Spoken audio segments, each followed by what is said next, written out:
Good morning, everybody. Today is July 15th, and we are here for our monthly Lunch and Learn. And to be perfectly honest, if you've been on here any amount of time before we actually began, you've heard how excited I am about this session today for a few reasons that I'll get to in just a brief moment. But first and foremost, since I know we have a lot of providers on here, I want to speak briefly about fiscal year 26 and fiscal year 27 billing, only because I'm a broken record about this stuff. As a reminder, keep fiscal year 26 and fiscal year 27 billing apart. And if you have questions about that, we're concerned about the validation date. When was that completed? Keep all of those in the same fiscal year. That's what we're mostly concerned about. But more so right now, we are halfway through the month of July. And if you remember, one of my major requests at the end of June was to try and get all of our fiscal year 26 invoicing in as soon as possible. So I'm going to ask all of our providers over the coming days and week that you look through all of your validations and get those submitted. That way we can earmark and close off fiscal year 26 and know exactly how much monies are remaining in fiscal year 27. That's going to be remarkably important to know who is going to need an amendment. And so please get those invoices in as soon as possible.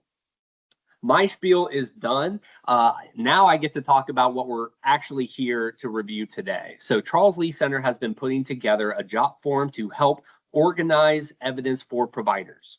This work has taken quite a bit of time and effort from Jonathan as well as Caitlin, and we've been able to see the backstage view of it. We're really excited to show this to the network, but this is going to be a little bit of call and response today. As a reminder, in the chat, we have the feedback form.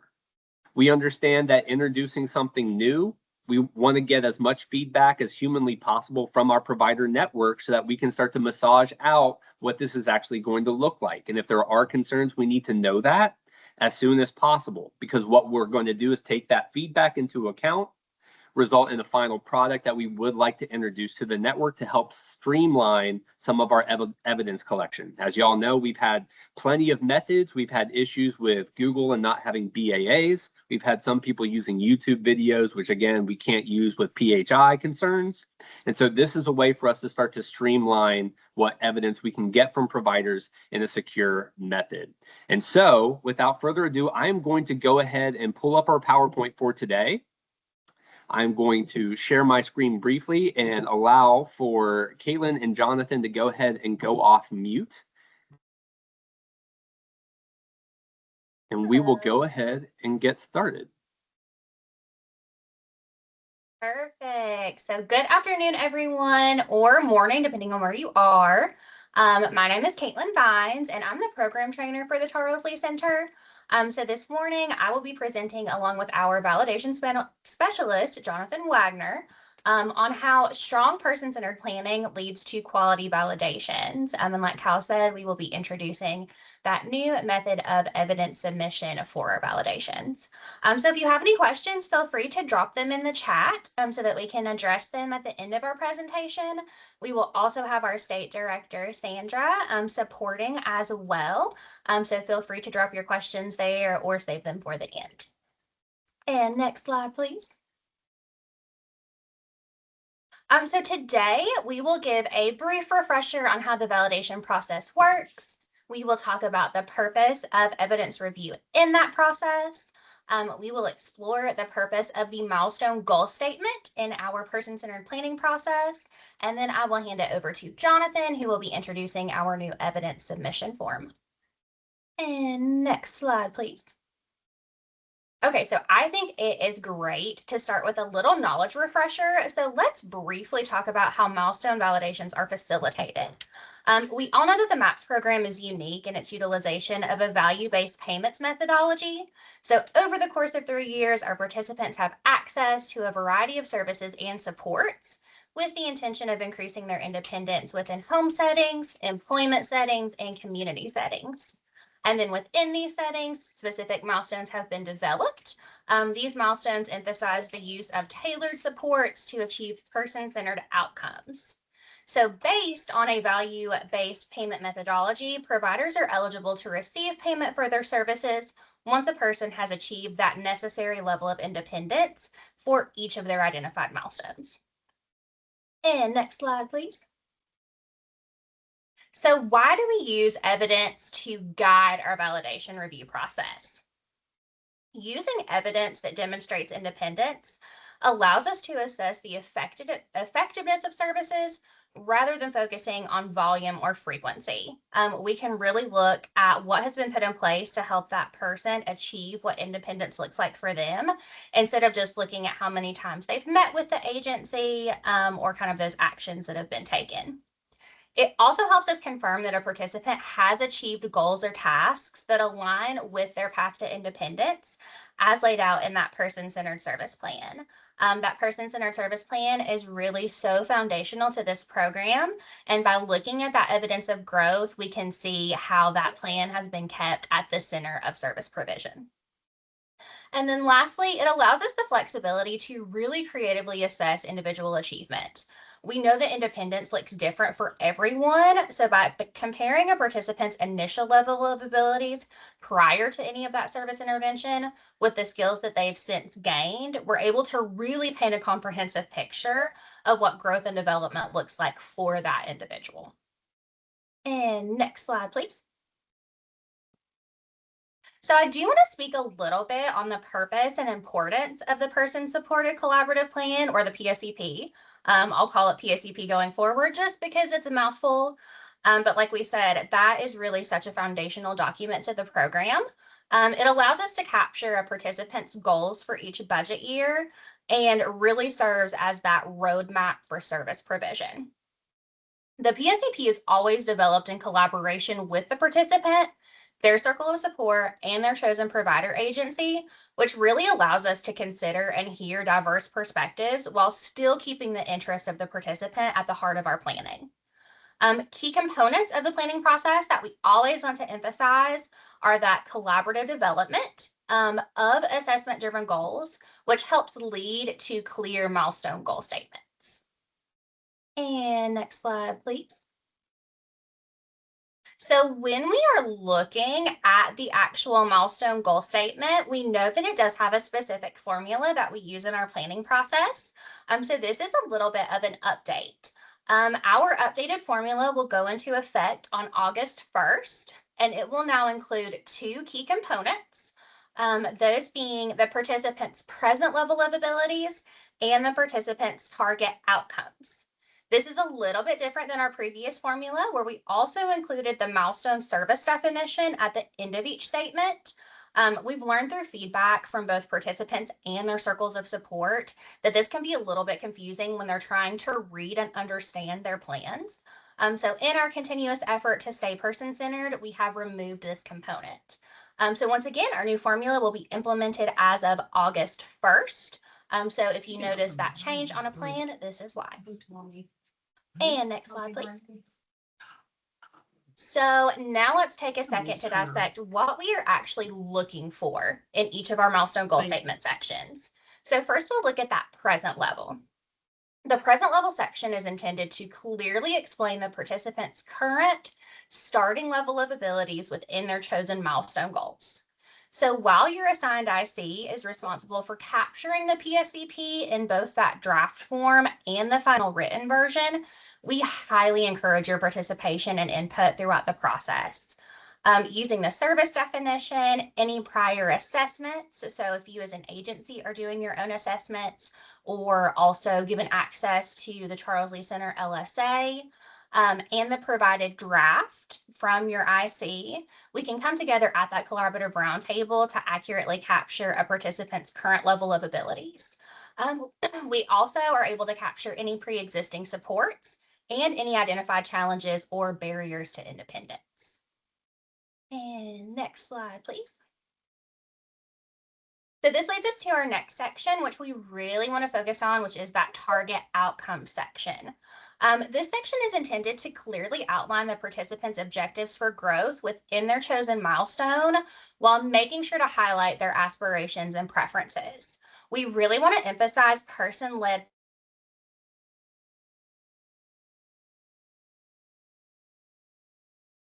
Muted.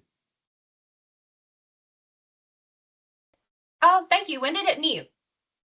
Person led, right after that. Oh, I don't know what happened. Um, so sorry. So by emphasizing person-led planning here, we are able to really encourage accountability, and then empower our participants to actively engage in development.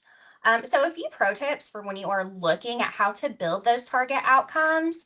Be really intentional with helping your participant identify goals that clearly align with their chosen milestones. Once again, we highly encourage and value your participation in this process. So before a plan is finalized and signed off on, be sure to voice any needs for clarification, any necessary additions, any concerns, as this really helps reduce the need for future amendments and also supports a more effective validation process. Another pro tip, it is also really helpful to leave room for flexibility in your service provision. Here we have an example that's actually provided by our validation department. So phrases such as Jessica would like to explore types of transportation to support independent travel allows for more forms of acceptable evidence as opposed to more rigid statements like Jessica will utilize Ethra and Uber to support independent travel. And next slide, please. All right, so we wanted to provide you with a hypothetical example of a clear and concise milestone goal statement. We chose home safety, and we have our pretend participant, Johnny Lee, which you will see carried out through the rest of our presentation when Jonathan takes over. And just remember, these statements do not have to be complicated. So here in white, we have at the time of the PSCP 7/15/2026, Johnny does not feel safe home alone for longer than a few minutes as he gets anxious with visitors. He sometimes forgets to turn off the faucet in the bathroom and is more confident with his circle of support being there to answer the door and ensure his safety.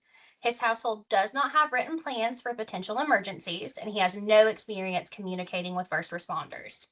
In the kitchen, he prepares sandwiches and follows instructions on microwave meals, but is apprehensive of the stove and oven. In the past, he's left the stone on and damaged cookware. So here in white, we have clearly captured Johnny's starting level of abilities regarding the service definition components, along with any challenges he currently faces and the current supports that he is relying on. So then in orange, you will see our target outcomes where we explain what Johnny has communicated he would like to accomplish. So we have Johnny would like to show discretion when visitors arrive. He's interested in developing familiarity with safely cooking a few go-to meals. Johnny aims to increase his emergency communication skills and emergency preparedness, particularly with a codified fire safety plan for the household. So here you can see his goals for independent in regard to the service definition, as well as his personal goal for ensuring that his family has a fire safety plan. And so now with some of that groundwork laid, I'm going to turn it over to Jonathan, who will be introducing a really exciting new opportunity for evidence submission. We do not have an official launch date for this new process yet, so just consider this your little sneak peek. Awesome. So thank you, Caitlin. Good afternoon, everybody, or morning for some. We will continue on with Johnny Lee's home safety journey and kind of skip to when he's met all of these goals. So reminder that milestone achievement is the trigger for submission. We'd love to see those come in as achievement happens rather than all at once if at all possible. But here is Johnny's target level reiterated at the top, straight from the PSCP. So the outcomes he desired initially, they can be pulled out and put into that little check mark list. So below we have, he wants to feel safer at home, answering the door to the right people. He wants to cook meals for himself. He wants to know more about how and when to solicit emergency response. And he wants to be prepared for emergencies. Specifically, he wanted a fire safety plan for his household. So those are the four things that he wants to do with his milestones, the four areas he's targeting, his target outcomes. Next slide. So here we get to, after he's achieved home safety, it's time to submit. Here's how that could work. So this is a sneak peek of the form, just reiterating, we'll have a launch date when we get feedback. But this is the first page, demographics page. It's pretty self-explanatory. You put his name, home safety is his present milestone, his member ID, and your email as the submitter, the provider. and then a person at CLC that is validating it. So this will presently be the participant's IC. So I've got all of the slides are going to be released later as well for training assistance, but just this is a sneak peek of the form as we show off what could be. So yeah, demographics is pretty simple. The next slide is the continuation of that first page. It's going to be the initial and the milestone achievement statement. So the initial milestone goal statement is a statement about where Johnny Lea was, preferably written after service completion from the provider's perspective. This can help color in services, be assistive evidence that services were congruent with the PSCP, but we also accept the initial level from the PSCP if you believe that captures the participant's initial level best. But here's an opportunity to place this on the form. The next section is the achievement statement. I know you're also placing this in the claims form in SharePoint or the Microsoft form, but this is an example achievement statement I made for Johnny. It is an account of progression from your perspective as the provider. I wrote this one to read that he is now proficient in each of those targets that he aimed for. It's sort of like a thesis statement for your milestone submission for the evidence to come that states where he is now, the achievement that he's made. So the next slide is where we get to the fun part. Once that demographic and goal statement page is filled out, you click next and you get to page 2 that has the actual evidence portal. So here you can take those outcomes we identified earlier, put them in one at a time, and then drop in your evidence on the right. So this makes more sense in practice. So the next slide is a video example following Johnny Lea. So this is just a sped up video. As you can see, when we drop in evidence, it automatically opens a new category for your next target outcome description. So there's kind of different ways that we can see this description out. It could be paragraph form, more of a narrative if that's what you're more comfortable with. And you can see we can add multiple kinds of files, multiple file types, but also multiple files within each description. We never want to be limiting, and we think this form is as unlimited as possible with regards to innovation and creativity with the evidence submission. So that's just going to repeat, but we could go to the next slide, and this will kind of delve into a screenshot of those target outcome descriptions. His first target outcome, remember, was showing discretion at door, which would, it's pretty common as a target outcome for this home safety milestone. It's also in the service definition. So this is an example of what a provider may submit to support Johnny's independence here. It was just a quick bullet list going over the files that are attached and what they represent. That would be sufficient. If you notice, it's kind of small, but there's MP4 files and doc files and MP3s and PDFs. It really tried to be as wide as possible with the amount of file types. And secondly, he's targeting safely cooking. So this is kind of that different writing style. If you're more comfortable writing in a narrative paragraph form, we're flexible. We really want to encourage innovation and never want providers to feel limited. So next slide would be the third target outcome, which is that emergency preparedness. Description is on the left. If you remember, we had 4 target outcomes. This is where we get into the TA opportunity because we don't have anything listed here for emergency communication. And I noticed a question in the chat about max upload size for evidence.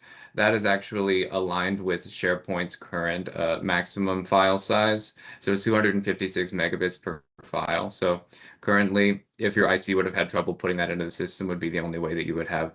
It's a quarter of a gigabyte. It's a pretty large file, and that's per file. So you can cut the video into 2 and do them both right after each other in that browse files section as well. Yeah, so that gives us a reason. As you can see through the checklist, we don't have any evidence for that emergency communication, something that Johnny targeted, and certainly something that's part of the service definition. So the next slide is going to be trying out our TA feature. So this would be no more TA forms. This process finds you in an email, and then you review the notes attached, click on the link, add evidence into that same form, so you don't need to copy and paste, resubmit into a blank form. We've got your form, you just need to add in the evidence needed. So here is a step-by-step list. You're reviewing that email and the TA. It's in the email at the bottom, or it's in the PDF attached. You're using the link in the email to edit the form, add additional evidence, and then you're going on to that third page and attesting that you have added the evidence, and that's what submits it through. So then the validator is able to come back and view that evidence and see if we're ready to approve. So the next slide is an example of what that email would look like, with explicit directions written in the body, as well as step-by-step instructions here on this slide. It's pretty self-explanatory. The next slide is a video of the process for more clarity. So I'm pretending that I'm the provider at this point that's received TA because I forgot to add in that fourth outcome, target outcome. So I can click on that, scroll down to the bottom. It's got all of my fake evidence that I submitted, and my TA notes are right here. And TA really can be that simple. It ties back into that service definition and the target outcome written in the PSCP. And then you go and click on the link, and you can add your target outcome description there, drop in that evidence, and then looks like I spelled some words wrong. But it's just that same bullet point if that's how you're more comfortable describing your evidence. You can drop that evidence in, click next, click yes, attest that you have read that, you have submitted your additional evidence, and you're all done. And that's just going to repeat the video for more clarity. These slides will also be sent out later if you're interested in kind of delving into that. But yeah, that's kind of our sneak peek of the form and our process.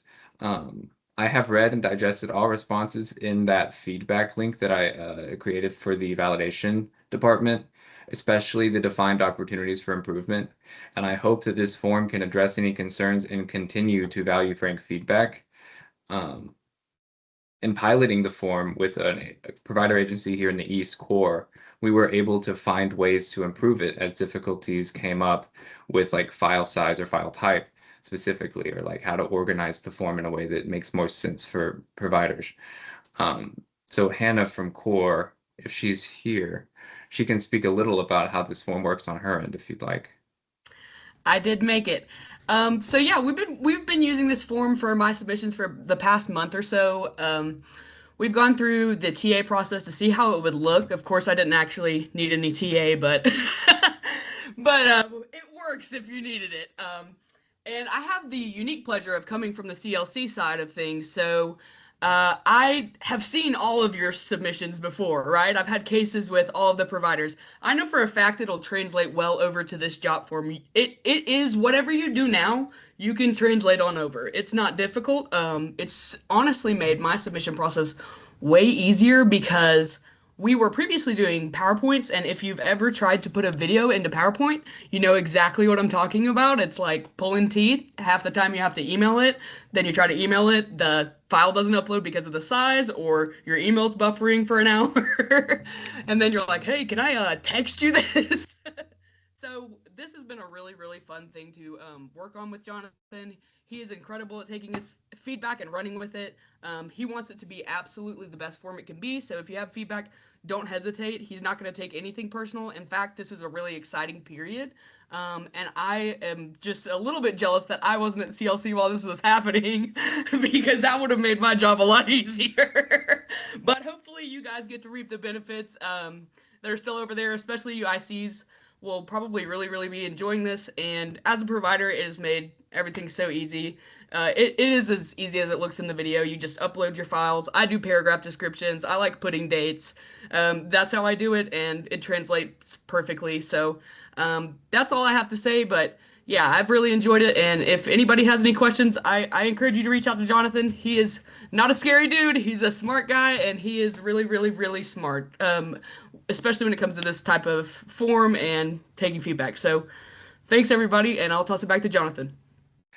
Awesome, thank you. So yeah, we continue to value feedback, and the feedback loop form for the validation department it's in the slides here, and I can also go ahead and drop it in the chat as well. But it's exciting to see an example of how this process may work better. Okay, so we can get to questions as our next slide. And Jonathan, I see a couple questions in the chat that I think would be more directed towards you for validation purposes. Yes, let me see. So the evidence needs, there's a lot of innovation in how the evidence could be named. You're really able to, there's a lot of flexibility in there, whatever makes sense to you. We're here to check off that it makes sense generally, but yeah, there's not going to be a naming guide or a convention that we enforce. It's really going to be a open-ended kind of, here's how do you interpret the PSCP and what target outcomes or how they're going to be separated out.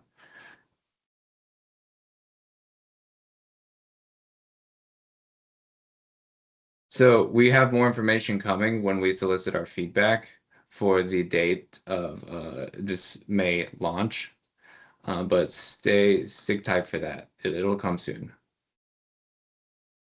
We have that, it was mentioned we have a 30-day buffer anyways for when that is announced. So we certainly have, this is more of a sneak peek.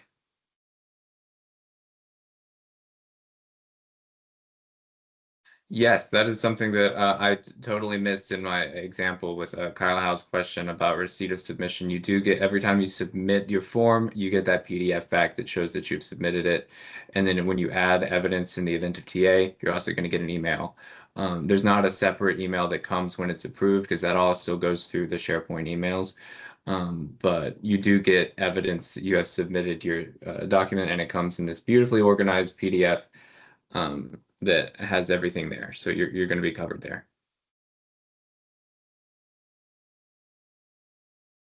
And then I think Brandon had a follow-up question as well, and I'm not sure if it would be best directed also maybe just to Kyle because it looks like it's about the pre-claim portal.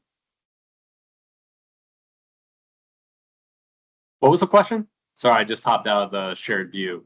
You are fine. So Brandon, do you want to ask your question out loud for us? Not to put you on the spot. Sure.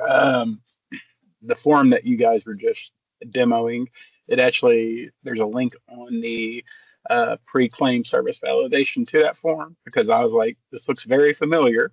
I was like, but it's new, and it's not active. So just FYI. Yeah, let me go ahead and remove that. We have been kind of testing some things out and that stayed on there. So disregard that. And let me go ahead and speak ahead to what the conversation will inevitably be. This is not live. We have to, as was mentioned by Jonathan, we have a 30-day review before anything goes live in our program. So we don't have a go live date. So we have not even reached 30-day review prior to. This was about letting the network know what CLC has been working on and has had some pretty solid success working with core around. Our interest now, seeing that it's been successful here, is what could it look like with more providers using it? And so this is the time to start providing feedback now. And so I've added our feedback form in here already. And so use that. If you have concerns about certain types of files, if you have concerns about file size, if you have any concerns regarding HIPAA, PHI concerns, any of that type of stuff, this is the time to start communicating some of those concerns because we're going to take that feedback.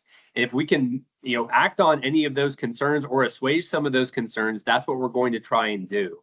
Again, speaking to kind of Caitlin and Jonathan, even to a bit of what Hannah has seen in her time with CLC, is there's a lot of different methods to providing evidence. Our primary concern is trying to bring some form and function to that and streamline it. And so this is an attempt to move towards that streamlining, but it cannot happen unless we get feedback and know that it's going to be operable for everybody using it. And so please use that feedback form. Don't be pulled off or turned off that it was on there in that note in the existing validation form. It is not required right now. We would love for you all to be able to see it as was demonstrated today, absolutely. But again, we want the feedback. That's what we ultimately need right now. And so please use the feedback form. Talk to Jonathan, talk to our team, because we want to get all that feedback as much as we can this month so that we can know whether or not we can actually add this as something programmatic to validations. If we can do that, that's when we want to get that date, give one last 30-day review period for our provider network, and then let it go live. And so this is a really important period because the feedback is going to have the most impact during this time because it has not gone out to the network. So please let us know what you're thinking. We'll act on those things. Any other questions, though? There may have been some other things that popped up in the chat.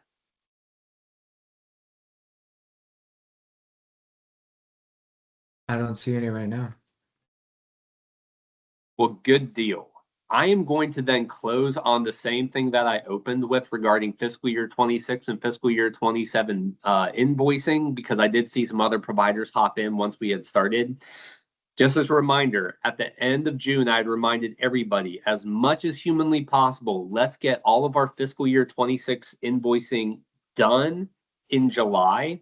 We're halfway through. And so if you all have not gotten with your validations or your invoicing, your financial department, whoever oversees that, let's go ahead and check against all of our validations and make sure that we have those invoices in. Again, we are in the 5th year of a lot of y'all's contracts, and I want to make sure that if we need amendments, we get those in now, because here in the next couple weeks, any invoices that we received are going to be accrued this year.